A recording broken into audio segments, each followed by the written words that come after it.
Hey, I'm Myers, and doing another record review video for you. Today, I chatted a little bit with an old friend of mine, Pete Phillips. A lot of you guys might know him as Sioux City Pete. Pete Phillips, I've known since fucking childhood, man. I started going to this fucking club when I was little, 10, 11 years old, called King's Court. I'd been skateboarding for a while and reading, skateboard magazines and ordering Naked Reagan and JFA and Black Flag, Minutemen, that sort of shit out of the back of skateboard magazines. But I, being a little kid and seeing this shit in magazines, and I thought punk rock was over with, or if punk rock, because Black Flag had broke up at that point, and whatever. Like I knew the Sex Pistols were a '70s band. I didn't realize punk rock happened every place, and I thought punk rock was like a L.A., New York, or London thing. And I'm seeing these pictures in these skateboard magazines of skaters, and there was always some band stuff in the skate magazines, and so they're covering these bands, like SST bands, and these thrash skate bands or whatever, leeway bands like that. Anyways, it took me a hot minute to realize that, punk rock happened every place, and there was a punk rock club across the river in Sioux City. And so I started going, and, Pete was one of them guys. I was like this little fucking kid, and like everybody there was, quite a bit older than me. And, Pete, I don't know, I think Pete's like 10, 12 years older than me. But he was always there, and Pete and I have really gotten to know each other well over the years. As you guys know, I started doing this channel, doing these video reviews because my daughter died, and I started doing these videos to keep myself busy so I don't lose my fucking mind. And one of the most touching. I got a lot of support. Don't get me wrong. So many fucking people reached out to me, and a lot of friends in the punk rock scene. Both people I grew up with from Sioux City and Omaha, but people from all over the place, out on the West Coast, people on the East Coast. Fucking Joey. From over in Australia, Joey and her husband. Joey's husband is in the Australian band X, and Joey's band All Squad. I'm wanting to do something with. She's got a record recorded of shocking blues songs that we're ready to send it to the press. So, anyways, getting a phone call from Australia, it was touching. It means a lot, but talking to Pete, because Pete and I have so much fucking history together that means a lot. And this is fucked up because I named my business, I named Sioux Guitars after my hometown, Sioux City, Iowa. And Sioux City is so much part of who I am and the way I am. And,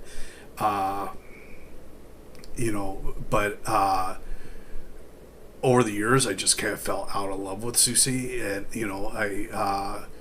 I named, not only did I have Sioux Guitars, my effects and amp business named after Sioux City, but I started a record label and named that Sioux after my hometown.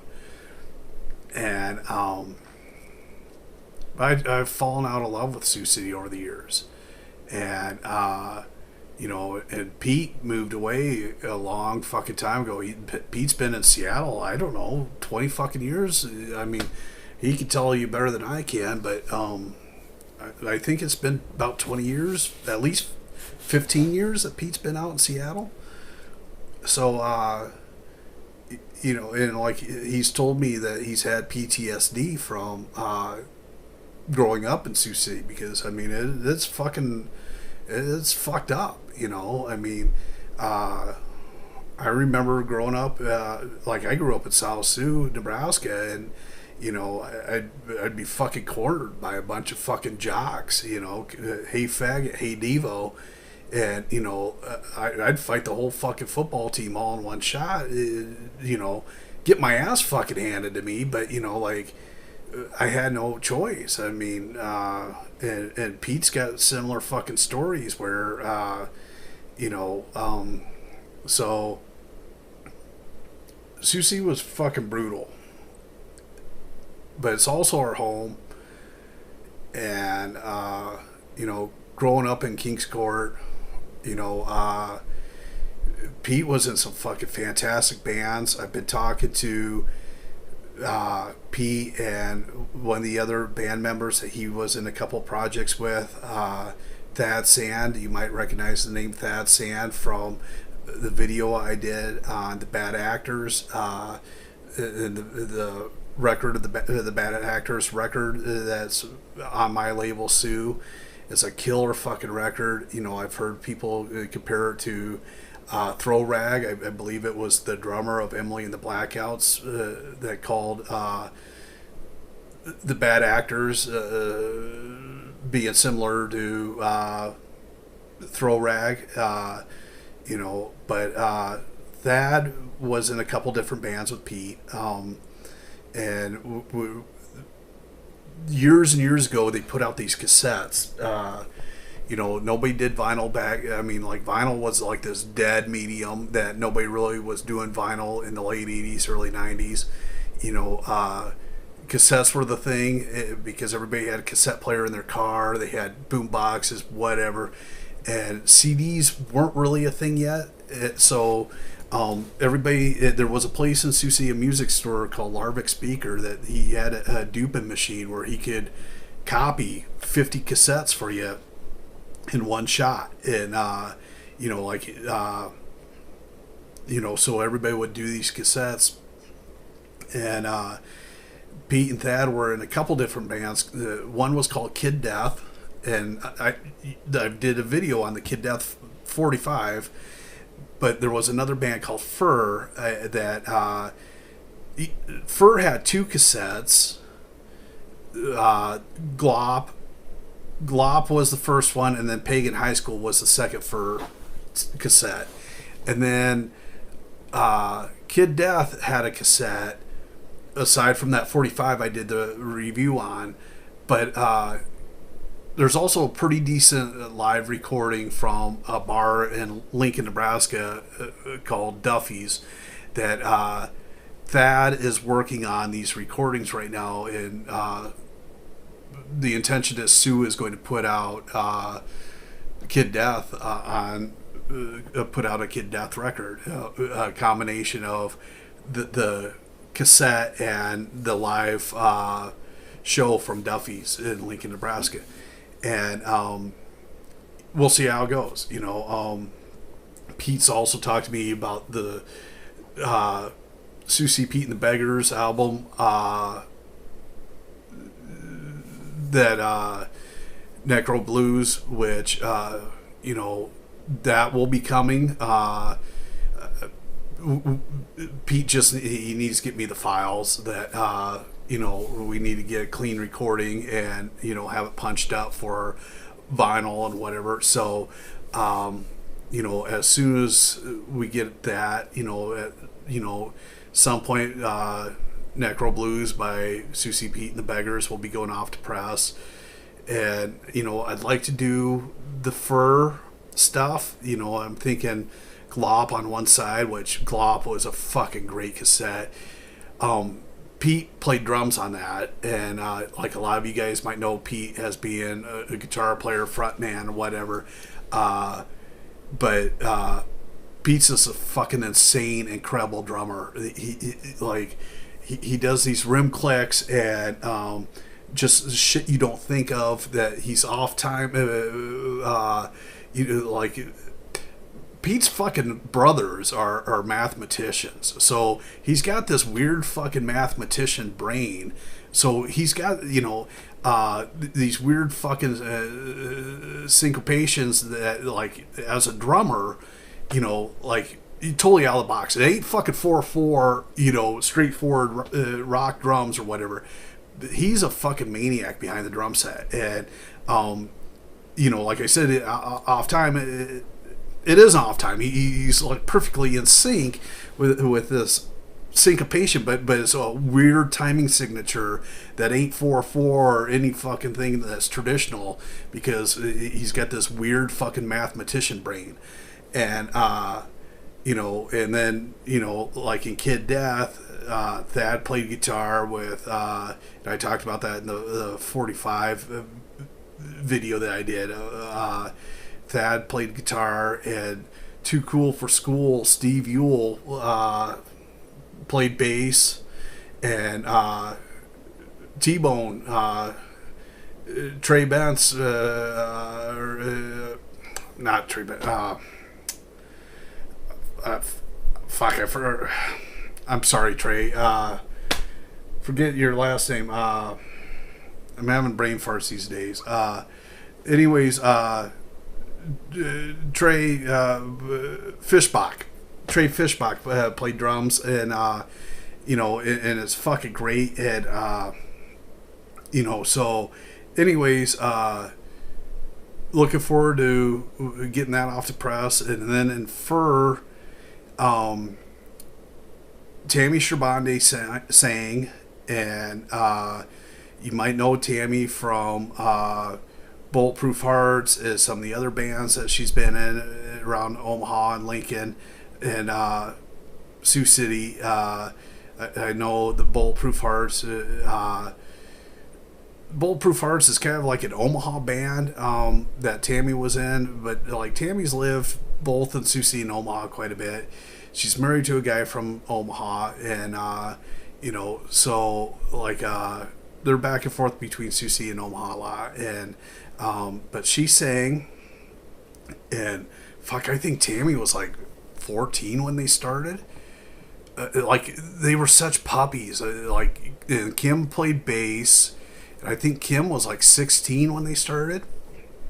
And Thad played guitar originally, like on the first cassette. And by the time Pagan High School came out, James Dean was playing guitar for him.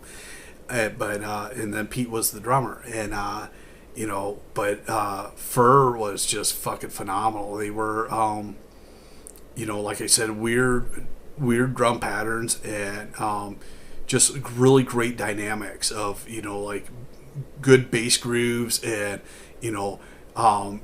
guitars would come in raging, and kind of that loud quiet thing that like the Pixies did.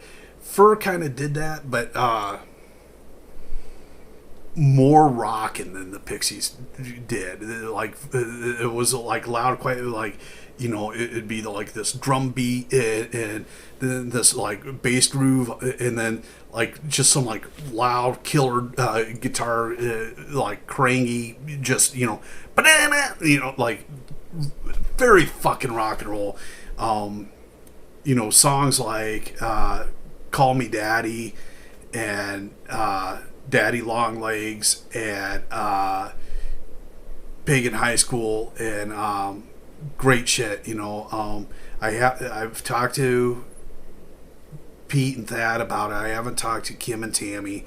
I don't know how they would feel about me wanting to put that stuff out, but I did talk to Fig on Facebook about doing the Pawnbroker Pipe Dream, doing a repressing of that. I did that video of Pawnbroker Pipe Dream 45, which is one of my favorite gems from Sioux City. Also, I have a really clean recording of the Stupid Proof tape. And Tony Pope, Jay, any of you guys, if you're seeing this, get a hold of me. I'd like to talk to you guys about putting the Stupid Proof tape out, for the world to hear, because, like I was talking to Pete about the Stupid Proof tape. Pete's like, fuck, those kids in Stupid Proof are just as good as anything that come out of LA, and that almost sounds sacrilegious because the way we elevated the LA punk scene in Sioux City, but honestly, I grew up with some of the fucking coolest musicians in the world, and with fucking attitude, like I remember how the fucking size of the balls on Kim and Tammy. I mean, they were like little gals, like little feisty teenage gals, but like they had more fucking charisma and more attitude, and they were just fucking feisty. Like I remember I was in a band that we went to play a show, and like my band was up first, so like I had my drum set up, and my grandma came, and I'm standing there like in the kitchen of this VFW or whatever, and Kim and Tammy, like they were such snotty fucking teenage girls. They're like, "Who's a little old lady with a red beehive in the corner?" And I said, "That's my grandma." And they're like, "Can we go talk to her?" And I'm like, "Sure." So like I didn't think anything of it, and like Kim and Tammy go to talk to my grandma, and next thing I know, I look over and my grandma's fishing in her purse, getting her cigarettes out, and fucking Kim and Tammy are bumming cigarettes off my grandma, But they were, I don't know, I was like 15 and 14, 15 years old, and like Kim was, I think Tammy's like 2 years older than me, maybe she's like 18 months older than me, 2 years older than me. And then Kim is, no, Tammy's birthdays, they're both in May. So I can't fucking remember. I think Tammy's 2 years older than me, and Kim's 4 years older than me. But, they were fucking amazing. And I want the rest of the world to hear the fucking music I grew up on, because they were the fucking best. As fucked up as Sioux City was, I was talking to Pete about this today, as fucked up as it was, King's Court was kind of an oasis. King's Court was kind of our fucking place. And, it was our place. That's, for a lot of us who went to King's Court for a few hours on a Saturday night was the only place where you ever fucking felt normal. And, because a lot of us had really brutal home lives, so you didn't feel comfortable in your own fucking home. And, a lot of us, didn't fit in at school, so you didn't feel comfortable at school. And, there for a long time, I thought shit was getting a lot better in the world. And, the shit that we hear about on the news, this don't say gay bills and this anti-woke bullshit, this Ron DeSantis piece of shit, fucking fascist dictator, no, man, like, the world's going fucking backwards, there's a lot of fucking kids who don't have good home lives. And, what happened in the late 90s, early 2000s, mid 2000s with the anti-bullying laws and whatever, things were moving in the right direction, and these fascist fuckheads like Ron DeSantis want to move everything fucking backwards, and like the Minutemen song, History Lesson Part 2, where D. Boone sings, punk rock changed our lives. Yeah, it did. Like, I wouldn't be here. I'd be checked out. I would have checked out in 8th grade if it wasn't for punk rock. And, you know, like I said, King's Court was the only place I fucking felt normal when I was in 8th grade. And, you know, so, yeah. I don't have rose-colored glasses looking at the past. You know, I mean, things were fucked.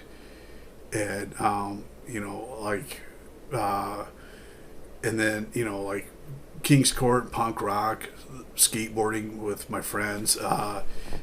That was the only thing that ever made me fucking feel normal. You know,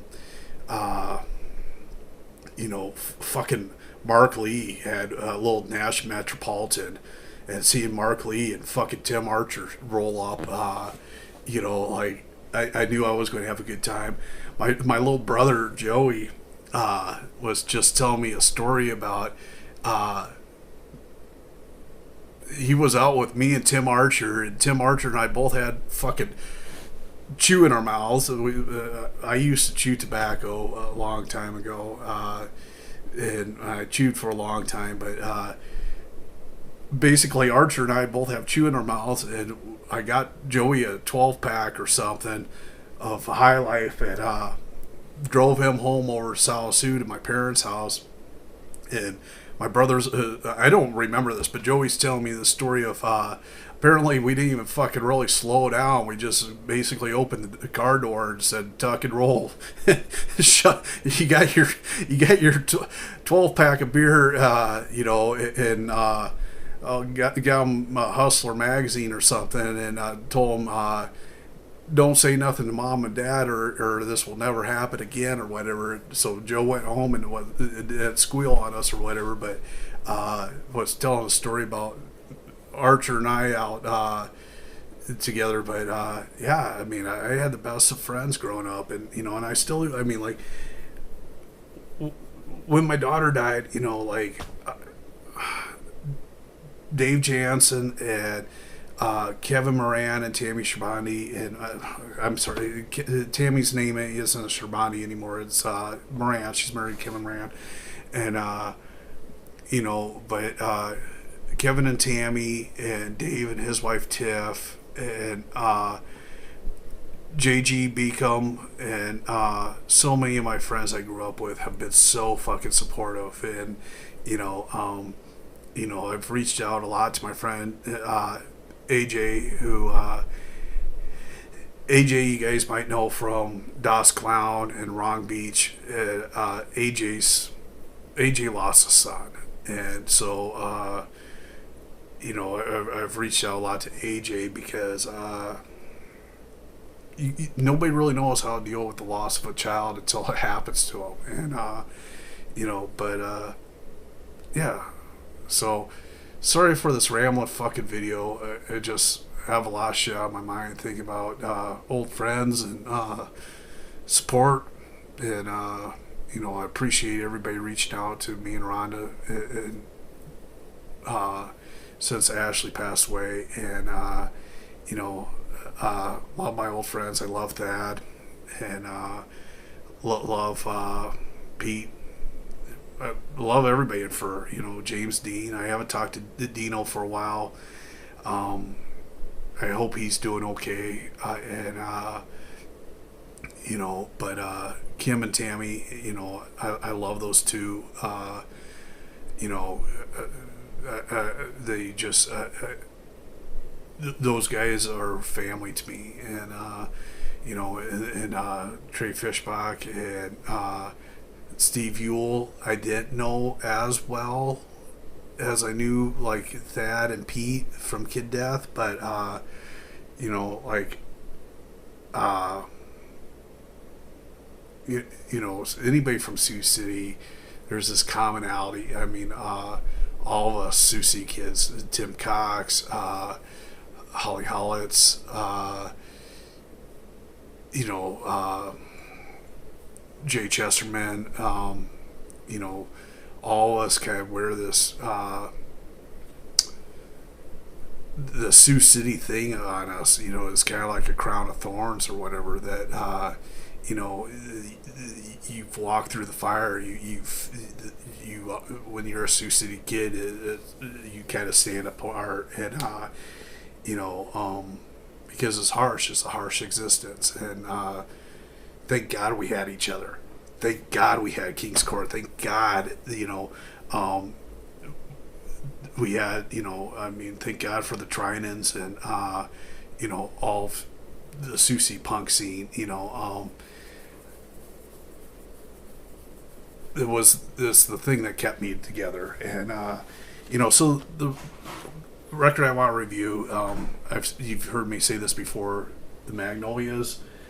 They used to come down to Sioux City so fucking much. I saw them more than I saw a lot of Sioux City bands. You know, the Magnolias are a Minneapolis twin tone band. If you aren't familiar with them, they're on the order of Replacements or Soul Asylum, like a lot of twin tone bands are.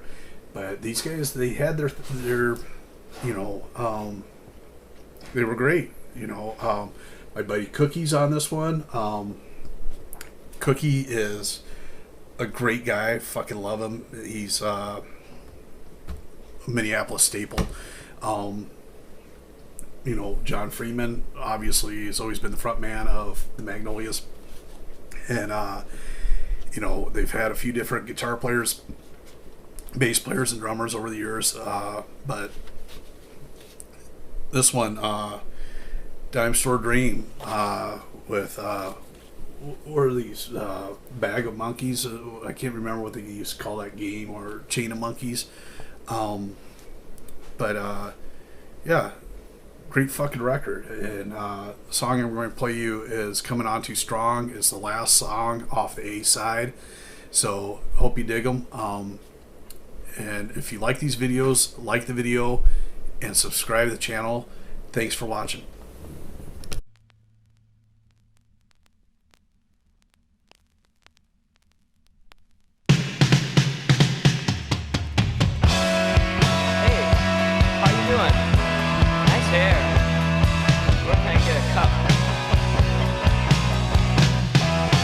Anybody seen Jim? Why don't we go for a walk in the park? Why don't we start our stroll through that door? Any place but this place, baby. Hey, that tickles. Coming on too strong. You are coming on too strong. You are coming on too strong. You are coming. You're coming on too strong. I've been watching you all night. I see you look over once or twice. The party's coming to an end. I know your boyfriend just walked in. She said you are